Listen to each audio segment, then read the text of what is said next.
Ladies, welcome to the Feminine Mystery. My name is Azalea Dawn, and on my channel, I focus on leveling up hypergamy, femininity, elegance, all in order to help you attract the right masculine provider for you. If any of that sounds interesting, then please check out the rest of the videos on my channel. And without further ado, let's get into our topic for the day. We're going to be talking about how to completely reinvent yourself in 2023. Now, that New Year's energy that started the new year, it's such a powerful time for change, and we all might be craving ways to improve ourselves, to change, the course of how our lives are going for the better, right? What if you've had, New Year's resolutions for years and years and years, and you just haven't had any traction with them? Or maybe you've had a little bit of traction, but you really want to take things out this year and step them up on a higher level. If any of that is what you're looking for, I have a few suggestions for how you might go about that, and hopefully you get a lot of value out of this video. So we're going to be talking about things that you can do that won't really cost you a lot of money, won't really cost you a lot of, anything except really just like changing your mindset, changing how it is that you approach your day-to-day life. So without further ado, let's get into it. Now, the first thing that you can do to take this new year and really start to move it into a powerful direction is to make your body your number one priority for the year. Now, when I talk about making your body the number one priority, that is a mindset change, right? It really doesn't have to cost you anything. It just comes in terms of changing how it is that you think about your day-to-day life. Now, what is your number one priority right now, right? If you had to think about when you wake up in a day, what is the number one thing that you must do? You have to do it no matter what. Well, for most of you, it's probably go to work, right? If you are an adult, unfortunately the world is not free. It takes money to exist in it. And it's one thing if you are married to a masculine provider who has made it such that you don't have to work. That's always fantastic. But what if you're in the process where you want to make that change, and what you need to do is maximize your physical attractiveness to get there, right? Or what if you're just interested in, like, maybe you don't necessarily want a hypergamous relationship, but you really want to improve yourself and you want to do that on your own, right? What is it that you need to do?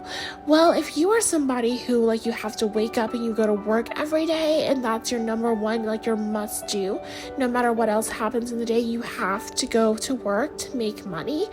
It's worth just reframing things in your mind to make the must do to work on your body, right? So that means that if you have a fixed amount of energy in the day, that you have to exercise, you have to go to the store to buy healthy food for yourself, you have to, put on your workout clothes and go to Pilates or yoga or whatever it is that you do.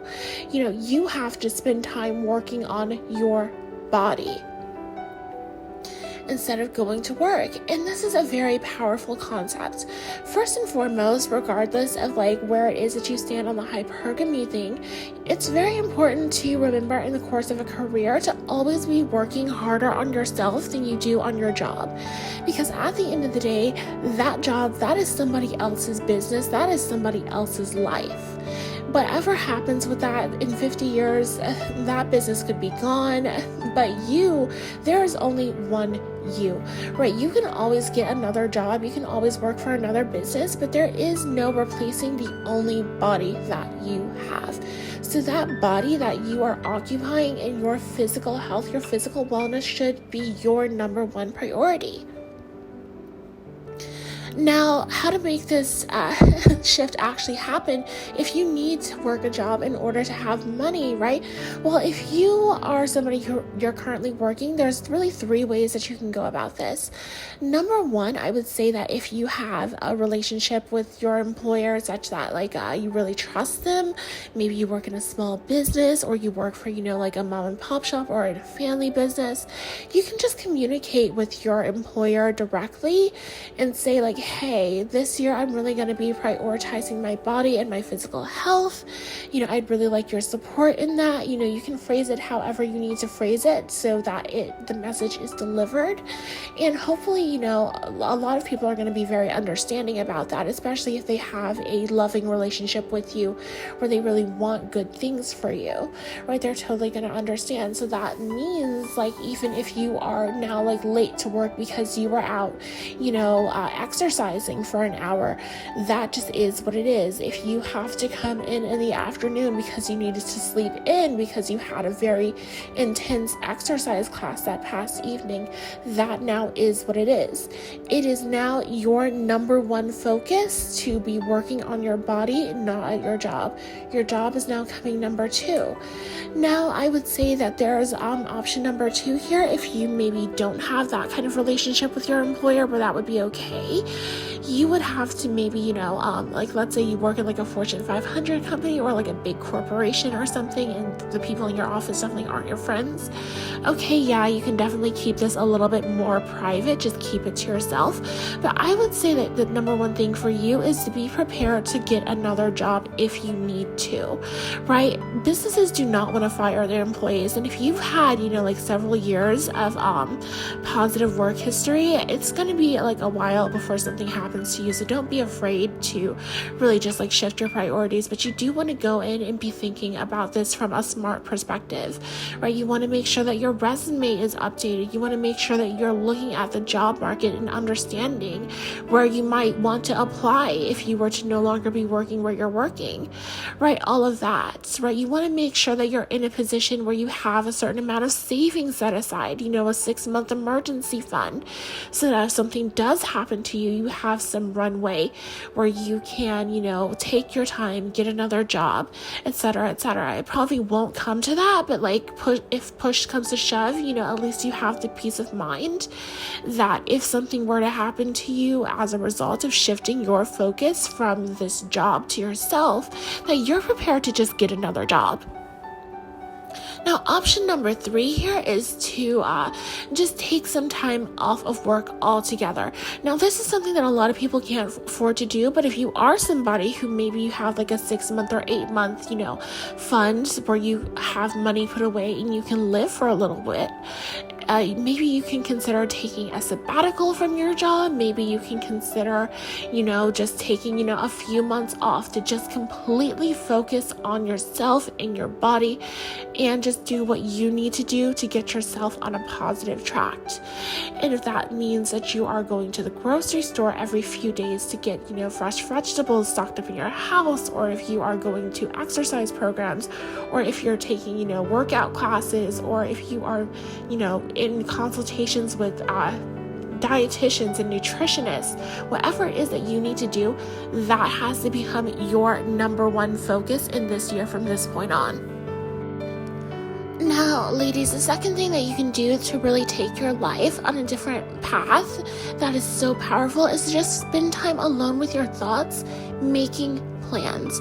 Now, a lot of us day to day, we're very reactionary. We wake up and the first thing we do is check our phones and we react to what we see, right? If we're scrolling down our feeds, we literally react to things. We like them, we comment on them. We're looking at all of the stuff that other people are doing, and then we go to work and we react to things. We react to emails, we react to what our bosses ask us to do, or we react to what our employees are up to, or what the business needs. And then we go home and we react to whatever our home situation is. If maybe you have children and your children need something, or you have a spouse, or you have pets, whatever responsibility you have, right? You're just reacting all day. You're putting out fires. You're constantly, reacting to the next situation. And when you live like that for a while, it winds up putting you in a position where you don't really have any sort of, you don't really have that proactive muscle flexed and built up. You really aren't using it very much. So just by taking some time, deliberately and intentionally taking time out for you to just sit alone, no distractions, no noise, no people contacting you, nobody coming to you because they need something, just having that free, empty time to to yourself, right, that's going to allow your mind to really think, for it to process all of that stuff that's not coming up when you're busy in your day-to-day life, reacting to this, reacting to that. And this can be a really beautiful thing, especially if you combine it with a practice like journaling, or maybe keeping a planner or an agenda, because you can start to really think about the direction that you want to take your life, right? You can start to think about where you want to be in 5 years, where you want to be in 10 years, right? What are the most important things to you in life? Do you value, maybe your top value is living a life of luxury. Maybe your top value is that you want to live a life of like physical comfort, where you are not working so hard all the time.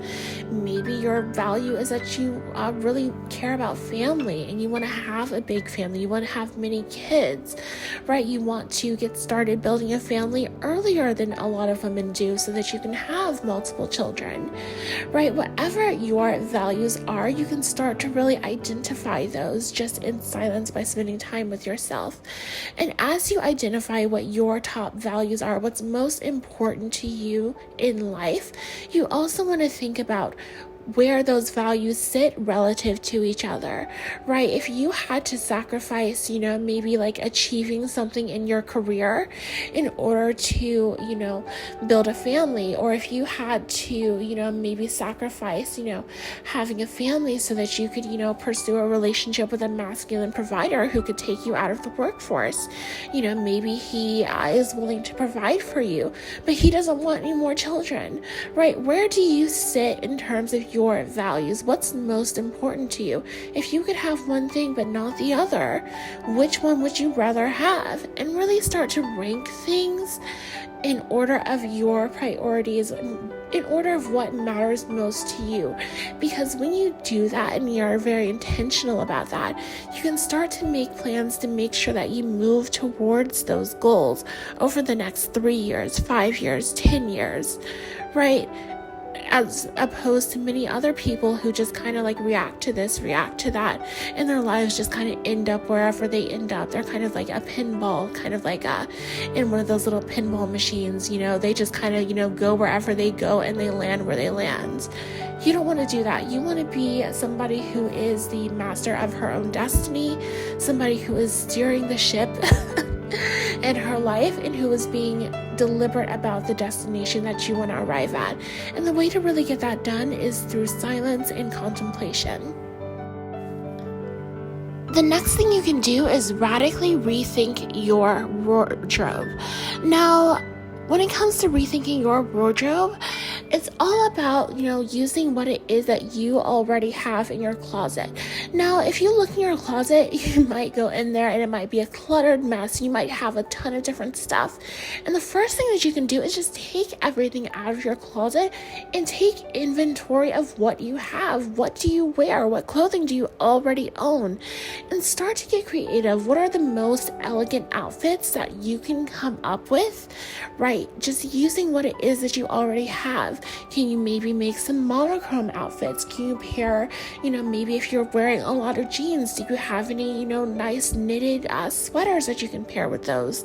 If you're wearing, like certain shoes with a certain outfit, can you make sure that you're wearing the right pair of shoes to complement that outfit, whether or not it's a certain pair of maybe, heeled boots, or something like sandals, something, very flattering, or even like traditional heels, mixing those in with jeans and trousers and things of that nature. How can you get creative using what you already have to make your outfits more elegant and really take them to the next level, right? That all starts with knowing first and foremost what it is that's in your closet, because if you're anything like me, once upon a time, I had no idea what was in my closet.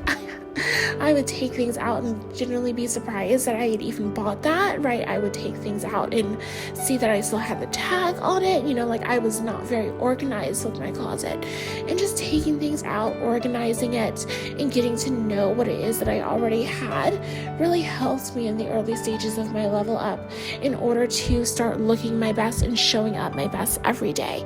You also want to take inventory of the clothes clothes that you maybe have hanging up and you're not really wearing, and try to assess why that is. If you bought something and it's aspirational, like it's a dress or, skirts, and you just don't wear it, maybe this can be the year that you do wear it, right? So instead of just getting rid of it because I haven't worn this, how about instead you commit to actually wearing it, right? Maybe you're the kind of person who you take the path of least resistance each morning. So you just reach for those old familiar pair of jeans that fit you really nicely, and you just grab a t-shirt or something and you go. How about instead you reach for the dress? How about instead you reach for the skirt?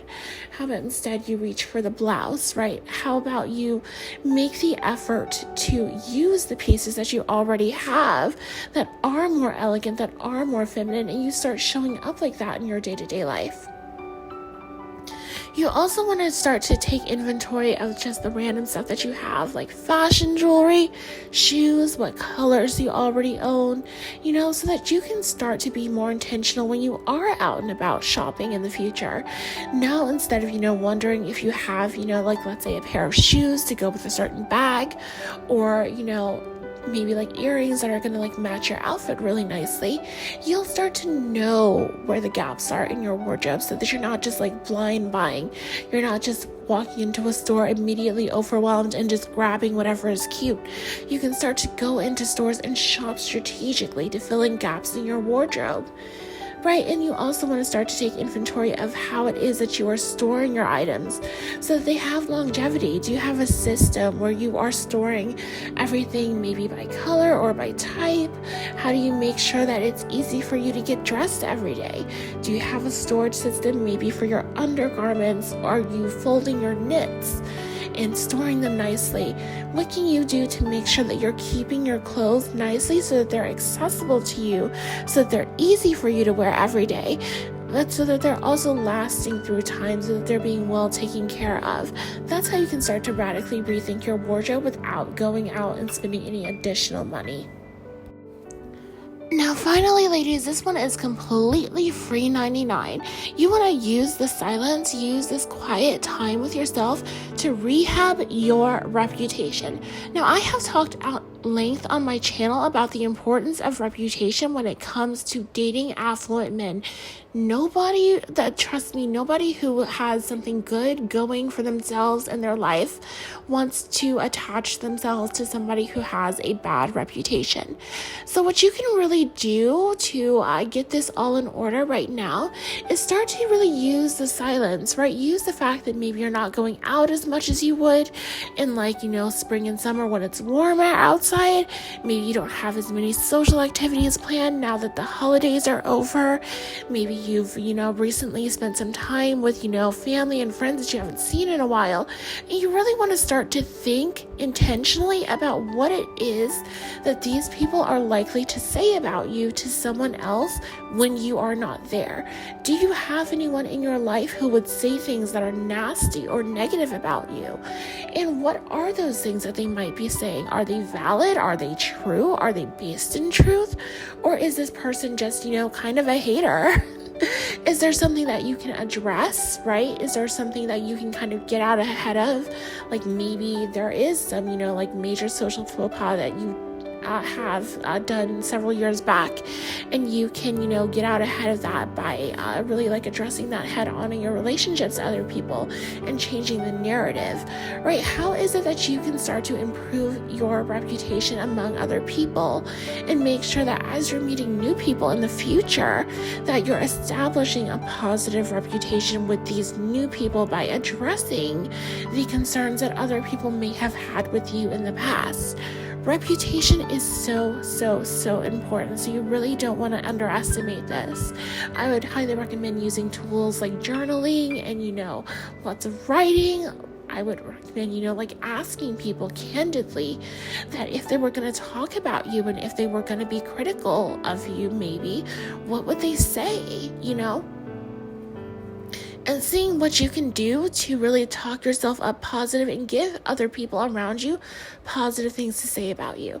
And most importantly, if you have somebody who is super negative, who's always giving you the evil eye, maybe they're a bit of a frenemy, they're just talking shit about you every time you are not around, excuse my French, but we have to be able to just call it what it is, right? If they are always, talking bad about you whenever they get the opportunity, you really want to make sure to cut this person out. Make sure that you have fenced this person off so that they cannot get any additional information about you and what you're up to. If that means, blocking and deleting on social media, if that means, not accepting any social invitations to places where this person is going to be from now on, you really want to start to think about that now, because your reputation is so important and it's going to see you through so much of your life and your level up. Now, ladies, that's it for me today. If you've enjoyed this video, then please leave it a like below. And if you like content about leveling up, hypergamy, femininity, all in service of attracting a masculine provider for you, then you can check out the rest of the videos on my channel. I will see you again next week in my next video. Bye.